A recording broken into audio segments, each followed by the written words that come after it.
rewinding back to earlier in the conversation, back in the context of art, Hmm.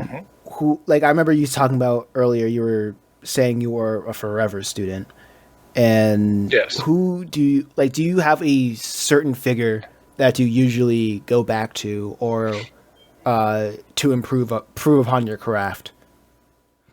To improve on my craft, Yeah.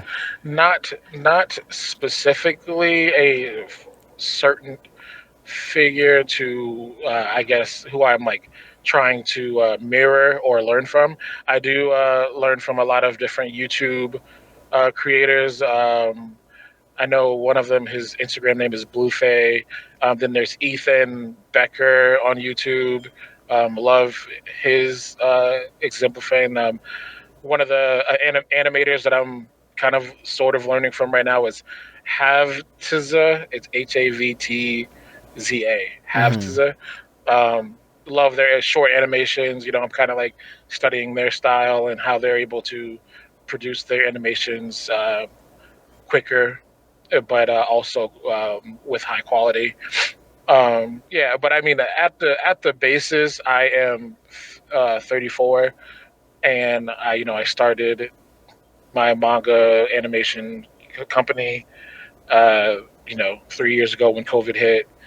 So I use the scope of Stan Lee as a as a base, which is I tell people Stan Lee did not create Marvel and start doing Marvel comics until he was 40. Mm-hmm. So I was like, I got 6 years to at least start. Well, I'm ahead of the game. He Mm-hmm. started when he was 40. I was like, as long as I got something, I can be, some type of animation, maybe a book deal by the time I'm 40. I will, in my own opinion, be on the way to how great Stanley is still today. He didn't disappear because he left. What what do you know about book deals? I am learning about that. There is a manga company called Saturday AM, with the owner CEO named Frederick Jones.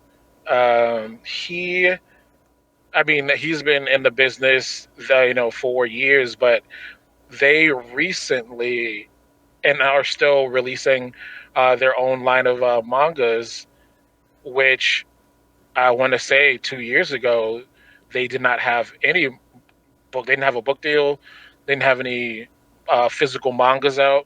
But now you can go to Walmart. You can go to Books a Million. You can go to Barnes and Nobles and find their books on these shelves. And I was like, given I know he didn't do this in 2 years, but the fact that he was able to collect artists who have their diverse stories, get them on paper, get them book deals, and get them onto marketable shelves, that is something I want to learn, which is, that's, I don't know. It's something I have not ventured into personally yet, but is on my docket of things to learn as a independent creator. Like, how do you think going to them would be like a leg up from what you're already doing? Because I guess another follow up question is, what can they do that you don't feel like you can learn by your on your own, that you can do by yourself? Well, they have a team, and I'm heavily invested in creating a team of phenomenal artists, creators of all types, to tell their stories, to help me do my stories, and so on and so forth. Because it does take a team, and I tell people all the time, like, there's a lot of independent creative. That's one of the things I said that I definitely want to see more of in my community, in my space. It is more camaraderie, more inclusion, more teamwork amongst a lot of these indie people, because a lot of people, everyone wants to do the thing, but no one's coming together to do the thing together, which would make it easier and more possible if they just came together and worked together. But it's, the way the media paints things, that no one wants to get taken advantage of. No one wants to be like, oh, let me take that story of yours there, produce it for you, and then you make 15% of the revenue because you're like, wait, but I made this from scratch. Why are you getting paid off of something that I made? Why are you making more money than I am off a thing that I made? And it's a fear that everyone has, especially as an independent creator. But hopefully, it's possible to overcome by getting together. And they, any animation studio, any manga studio, they have teams. They have teams of people. They have artists. Creating a book, creating a video game takes teams of people, Absolutely. So and it's just ridiculous. would you want to join them to be a part of a team, or in hopes of learning from them so you can depart and create your own team?